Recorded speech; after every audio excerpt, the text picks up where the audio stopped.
It started with a sound we all know, a phone ringing. But it wasn't just any ring.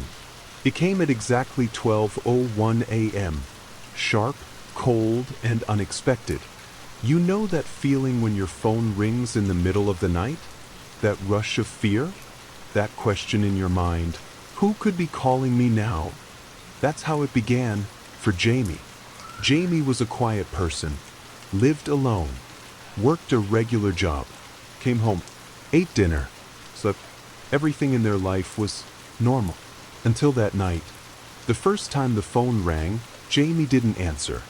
Too late, too tired, too strange. The screen just showed unknown number. They turned over, closed their eyes, and tried to forget it. But the next night, the same ring. Same time, same number, still no answer. But on the third night, curiosity won. Jamie answered the call. A moment of silence, then a voice soft, familiar. "Jamie, can you hear me?" Jamie froze, because that voice, it wasn't just familiar. It was someone they knew, someone they had loved, someone who died 3 years ago. A chill filled the room. Jamie didn't speak. They couldn't. The line crackled with static. Then came the words, "Why did you forget me?" The call ended. No explanation. No chance to respond. Just silence. Jamie sat there, holding the phone, their heart racing, breath short. Had they imagined it? Was someone playing a cruel trick? Or was it real? That night, sleep didn't come.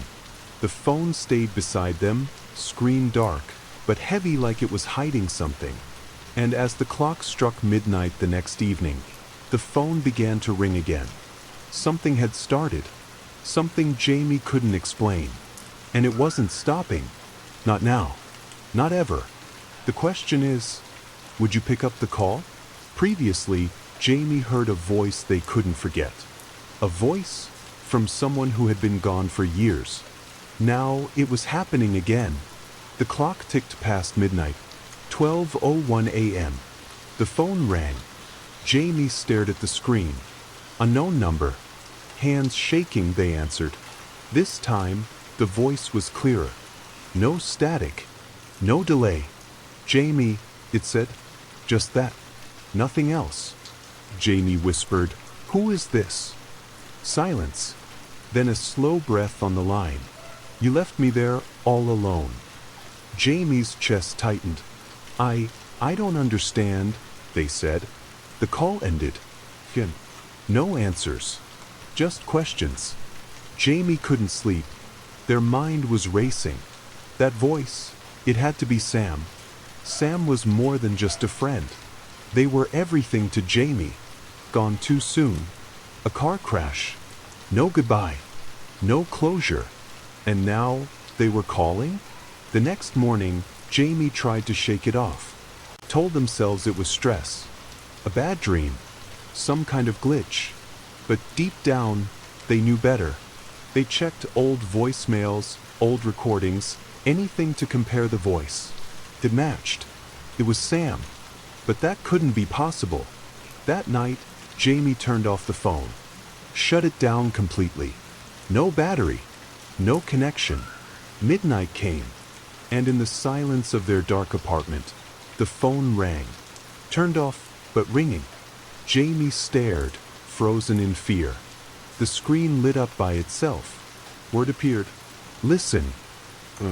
That was it. And suddenly, Jamie wasn't just afraid of the calls. They were afraid of what they might hear next. Because whatever was reaching out from the other side wasn't done talking. For last night, Jamie turned off the phone. No power, no signal, but still it rang. And the message on the screen? One chilling word. Listen. Now, Jamie wasn't just scared. They were being watched, followed by something that shouldn't exist. Morning brought no comfort. The phone, somehow, was back on. Battery full. Like nothing had happened. But Jamie hadn't charged it. They tried to tell a friend at work, just casually, "Hey, weird thing," I think my phone's acting strange. The friend laughed. You probably need a new charger. Jamie smiled but didn't laugh. Because deep down, they knew it wasn't the charger. It wasn't the phone. It was Sam. That night, Jamie didn't sleep. They sat on the couch, phone in hand, staring at the screen. Jamie knew something now. This wasn't just about missing someone. This was about something unfinished. And whatever it was coming closer. Jamie couldn't look away from the screen. The photo was clear. Too clear. Sam standing outside Jamie's building. Same clothes she wore the night she died. Timestamp, last night, 12:03 a.m. 2 minutes after the call. But Sam was gone. Buried. Jamie had been at the funeral. They'd seen the casket. So how? The phone buzzed again. A voicemail. Jamie's hands trembled as they played it. At first, silence. You forgot the promise. It was Sam. But this time, her voice cracked. Like she was crying. You said you'd be there. But you weren't. Jamie dropped the phone. That night came flooding back. The night Sam called before the accident. Jamie ignored it. They were in an argument. Jamie was angry. Sam had begged just one call. Please pick up. I just want to talk. But Jamie didn't. And that was the last call Sam ever made. Until now. Jamie picked up the phone again. Opened their call log. Dozens of calls from unknown. All at 12:01 a.m. But one stood out. Dated the night Sam died. Jamie tapped it. Call duration, 1 second. Jamie had no memory of answering. But what if they had? What if that call had gone through for just 1 second, long enough to connect two worlds? Suddenly, the lights flickered. The phone buzzed again. A new message. This one, a video. Jamie hesitated, then pressed play. It was shaky. Sam was crying, sitting in her car. She was talking to Jamie. I'm sorry, she whispered. I shouldn't be driving like this. I needed to hear your voice. The video cut out with a sharp screech. Jamie covered their mouth. This was it. The moment before the crash. Somehow, Sam had sent it. Through a phone that defied logic. Through a connection that should have been impossible. And now Jamie understood. This wasn't just a haunting. This was a message. Sam wanted to be heard. And Jamie had no choice but to listen. Jamie couldn't sleep. Every time they closed their eyes, they saw Sam's face, pale, crying, afraid. Frozen in that video. Something inside Jamie cracked open. Guilt. Heavy. Crushing. Why didn't they answer that call? Now, every ring felt like a punishment. A reminder. But it wasn't over. Not even close. The next night, Jamie waited.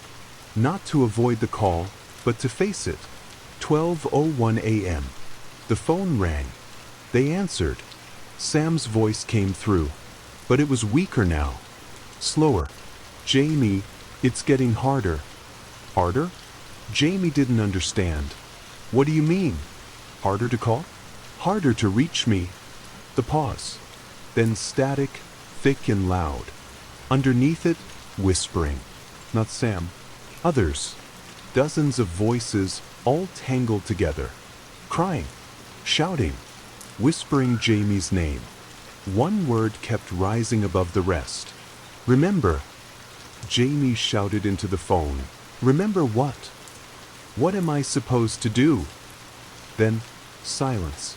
And one final whisper, soft as a breath. You saw it. The call ended. Jamie sat frozen.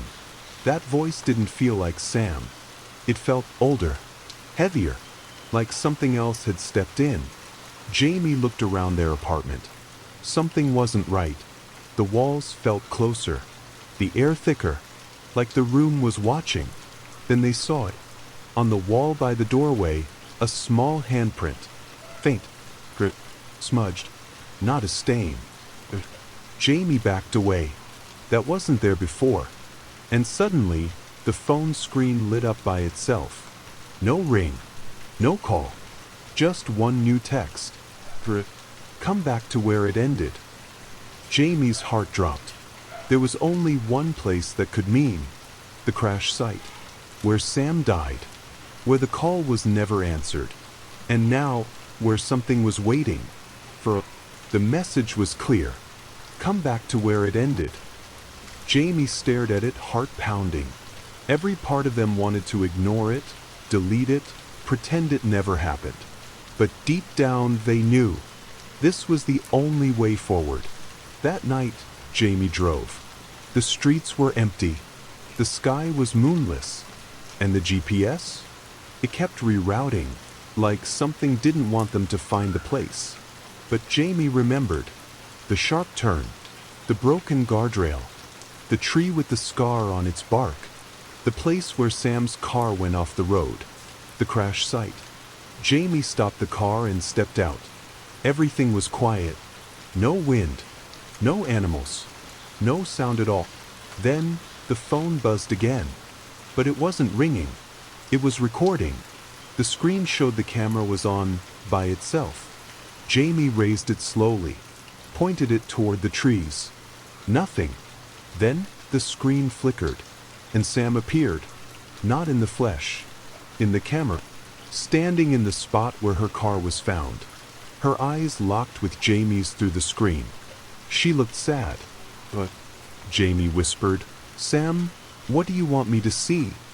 The screen zoomed on its own, into the brush, the dark, the shadows. And there, hidden beneath the leaves, was something shiny. Jamie followed it. Kneeling down, they pulled away the branches. It was a phone. Sam's phone. The one she used the night she died. Still here. Still waiting. Jamie picked it up. As soon as they touched it, their phone rang. Not unknown, this time. It said, Sam.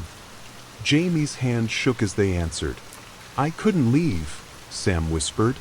Not until you found it. Why? Jamie asked. Why this phone? Why now? Because I wasn't alone, she said. Jamie froze. What do you mean?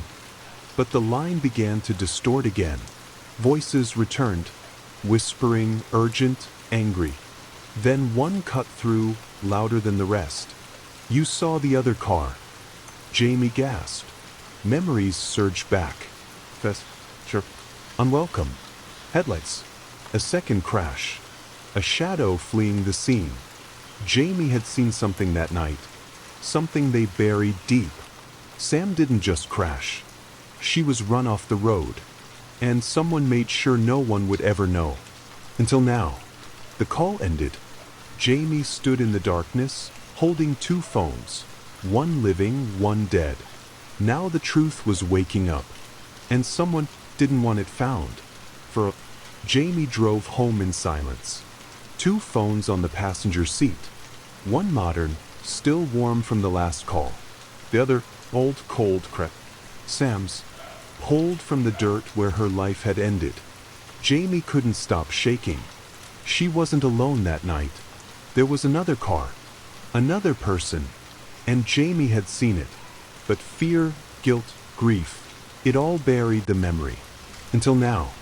Back at the apartment, Jamie placed Sam's phone on the table. It looked dead, lifeless, but it still felt heavy, like it was holding something back. They sat across from it, staring, thinking. Who was in the other car? Why didn't Sam ever mention it?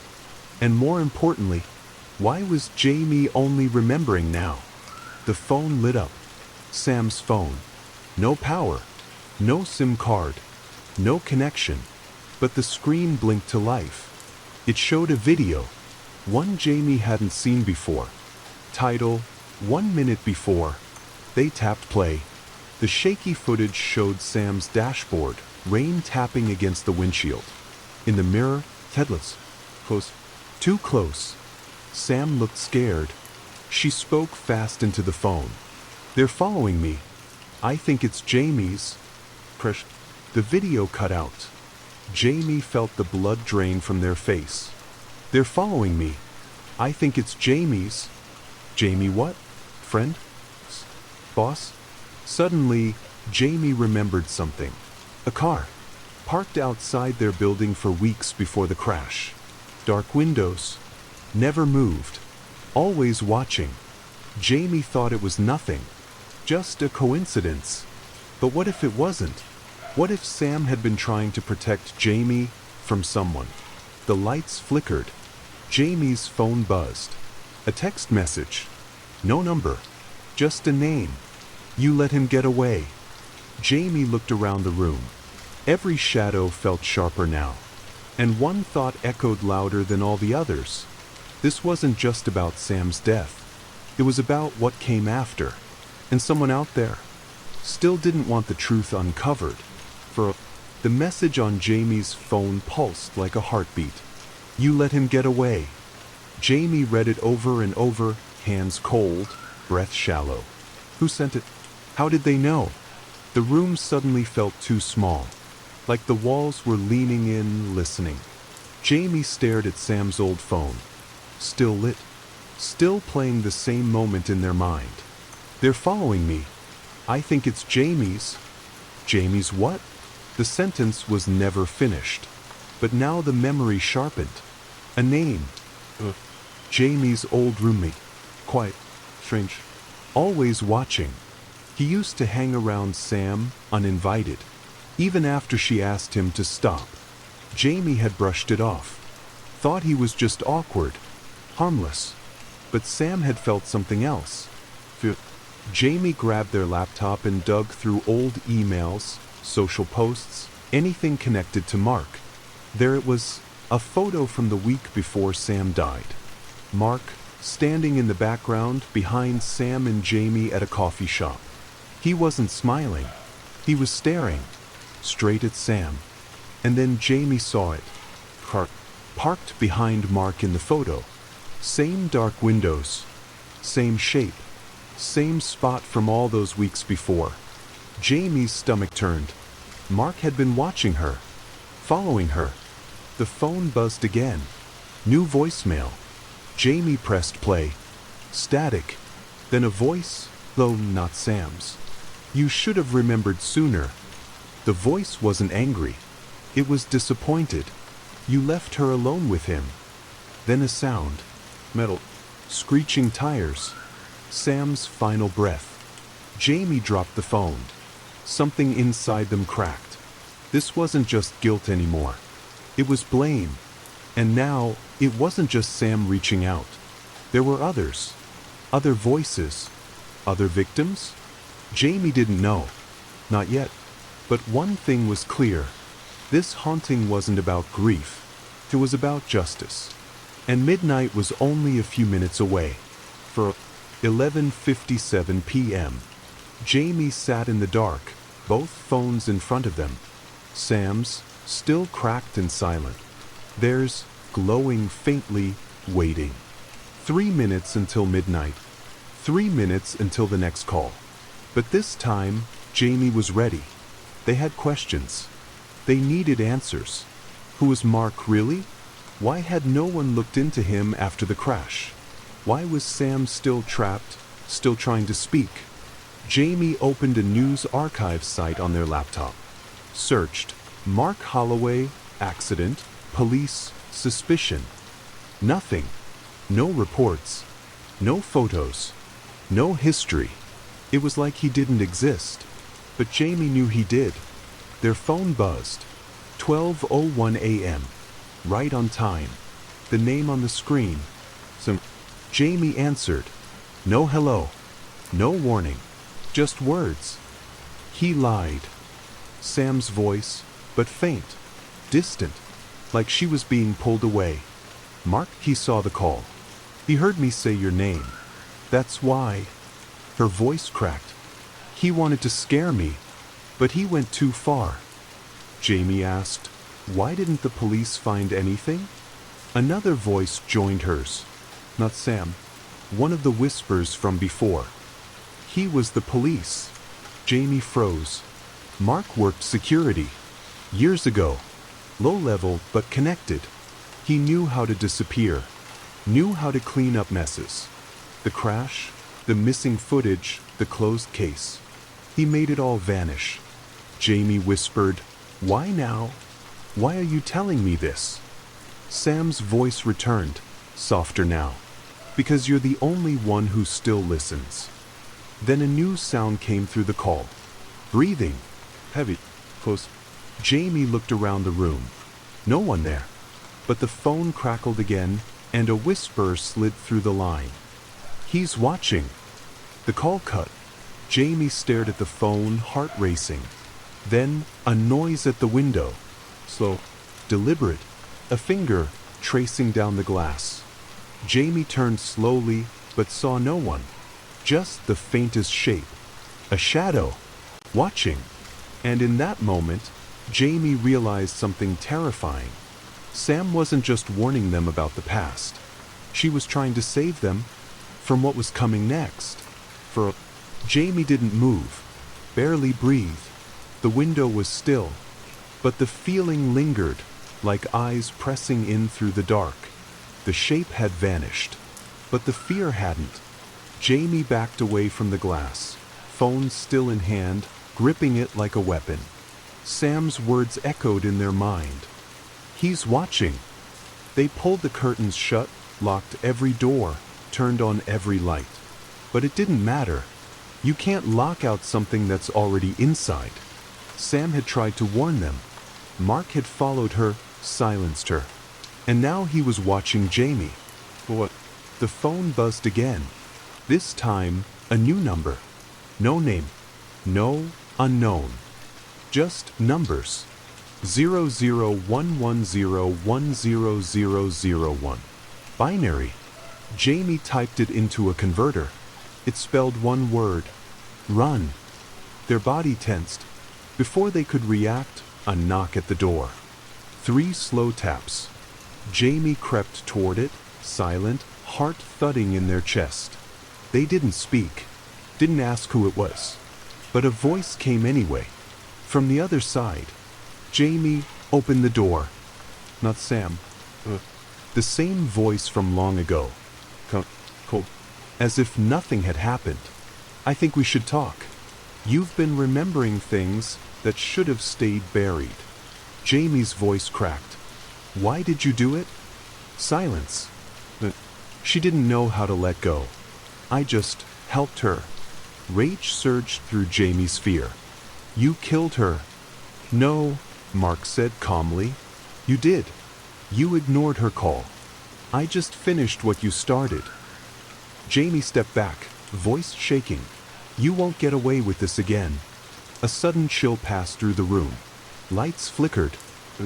Sam's phone rang. Jamie picked it up. For the first time, it wasn't static. It wasn't whispering. It was Sam. "I'm here." Jamie looked at the front door. "I'm not afraid," they whispered. Sam replied, "Good. Because he is." The front door creaked. But not open. Inward. Slammed shut. Lights snapped off. Everything went dark. Behind Jamie, a cold breath. "No, Mark. Sam." And one final whisper, warm and full of peace. "He can't follow me anymore." When the lights came back on, the room was still. The phones, both dead. And Mark? Gone. No body. No sign. No proof he was ever there. But Jamie knew. Sam had pulled him into the dark, where he belonged. And she was finally free.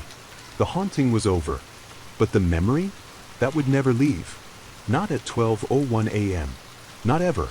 For